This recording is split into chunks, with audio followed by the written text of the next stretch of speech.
अरे इसे क्यों घर लेकर आ गए हो? पता नहीं जाने किसका पाप है। सुमित्रा, ऐसा ना कहो मुझे। यह रास्ते में बेचारी रोती हुई मिल गई थी तो मैं इसे घर लेकर आ गया हूँ। और मैंने इससे पूछा तो यह कहती है मेरा इस दुनिया में कोई नहीं है। तो हम क्या करें? तो क्या किसी और के पाप को हम लोग अपने सर पर मढ़ेंगे? ऐसे ही क्या हमारे घर में लोग कम है? अरे बेचारी कोने में पड़ी रहेगी। और अगर सुमित्रा तुम्हारे बच्चों का ही जूठा खाकर पल जाएगी। मैं कुछ नहीं जानती, मुझे लड़की इस घर में दिखाई नहीं पड़नी चाहिए। सुमित्रा, मेरी बात को समझो तो। पर सुमित्रा समझने को तैयार ही नहीं मनोहर जब अपने काम पर से घर वापस आ रहा होता तो उसे रास्ते में 5 वर्ष की छोटी सी बच्ची रोते हुए मिलती है। तब वह उससे पूछता है कि उसकी मम्मी पापा कहाँ, उसका घर कहाँ है। तब वह कहती है उसका कोई नहीं। फिर मनोहर को उस बच्ची पर दया आ जाती है। तब फिर वह अपने साथ उस बच्ची को घर ले आता है। और मनोहर की खुद की 2 बेटियां और एक बेटा होता है। और मनोहर का परिवार एक मध्यम वर्गीय परिवार होता है। एक मनोहर एक सुलझा हुआ स्वभाव का आदमी था, पर उसकी पत्नी बहुत ही चंचल स्वभाव की थी। और फिर जब सुमित्रा का व्यवहार क्रूरता भरा होता है तब मनोहर उसको डांट लगाता है कि चाहे कुछ भी हो जाए, अब यह बच्ची कहीं नहीं जाएगी, हमारे साथ हमारे घर में हमारे बच्चों के साथ रहेगी। तब सुमित्रा जैसे तैसे मान गई। और फिर वह उस बच्ची के साथ अच्छा व्यवहार नहीं करती थी, उसे खाना समय से खाना नहीं देती थी, और अगर देती थी तो खाने में कम देती थी, मतलब वह उससे नाखुश थी।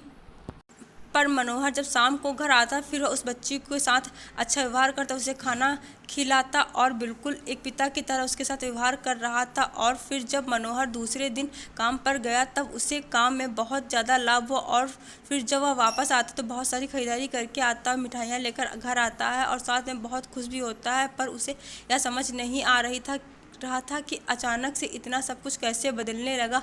और फिर इसी तरह धीरे धीरे मनोहर का खुद कारोबार हो गया, वह एक बड़ी सी मिल का मालिक हो गया। फिर उसने अपना खुद का बड़ा सा घर खरीदा, उसके घर में नौकर चाकर सब। मनोहर यह सब देखकर बहुत खुश होने के साथ साथ थोड़ा आश्चर्यजनक भी रहता था कि आखिर यह सब उसके साथ इतनी जल्दी कैसे अचानक हो गया। और फिर मनोहर की पत्नी सुमित्रा भी बहुत खुश रहती थी, लेकिन उसे इस बात पर बुरा लगता था कि पता नहीं किसकी औलाद है हम लोगों के साथ रहती थी, तो इसीलिए वह भाग्यलक्ष्मी को पसंद नहीं करती थी और उसके साथ अच्छा व्यवहार नहीं करती थी। और यह भाग्यलक्ष्मी नाम मनोहर ने खुद दिया था। सुमित्रा बस हमेशा इस फिराक में रहती थी कि कब भाग्यलक्ष्मी से कोई गलती हो तो उसे घर से निकाल दिया जाए। भाग्यलक्ष्मी धीरे धीरे बड़ी होती गई, साल बीत गए।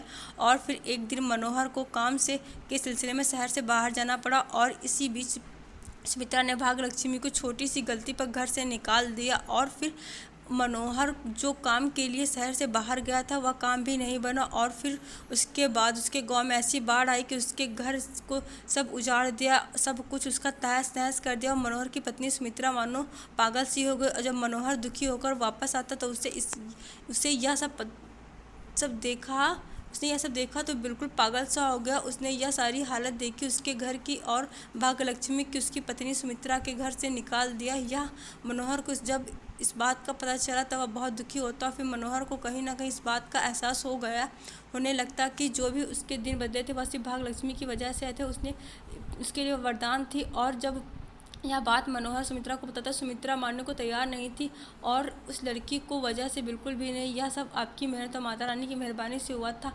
एक दिन सुमित्रा माता रानी के दरबार जाती है और फिर वहाँ पर वह माता रानी से कुछ मांग रही होती। तब वहाँ के पुजारी कहते हैं जब माता रानी तुम्हारे घर खुद पधारी थी तुमने उनका तिरस्कार करके उन्हें घर से निकाल दिया, और अब उनके दरबार में क्या करने आई हो। और फिर जब सुमित्रा को इस बात का पता चलता तो उसके पैरों तले से ज़मीन खिसक जाती है और फिर वह वहाँ से चुपचाप अपने घर आ जाती है। और फिर सुमित्रा अपने घर आ जाती है, यह बात सारी मनोहर को बताती है। और फिर जब मनोहर यह बात सुनता तो सुमित्रा पर बहुत गुस्सा करता और कहता है अब जो तुमने किया वह भुगतो। और फिर सुमित्रा को उसकी गलती का एहसास हो जाता कि उसने कितनी बड़ी गलती की थी। आशा करती हूँ कि आप लोगों को ये कहानी ज़रूर पसंद आएगी, और मेरे चैनल पे अगर नए हैं तो चैनल को प्लीज़ सब्सक्राइब, वीडियो को लाइक ज़रूर कर दीजिएगा, और कमेंट वाले सेक्शन में मुझे ज़रूर बताइएगा कि आप लोग को ये कहानी कैसी लगी। तब तक कि हम लोग मिलते हैं ऐसी ही किसी कहानी के साथ नेक्स्ट वीडियो में, और तब तक की bye bye and take care. धन्यवाद, शुक्रिया।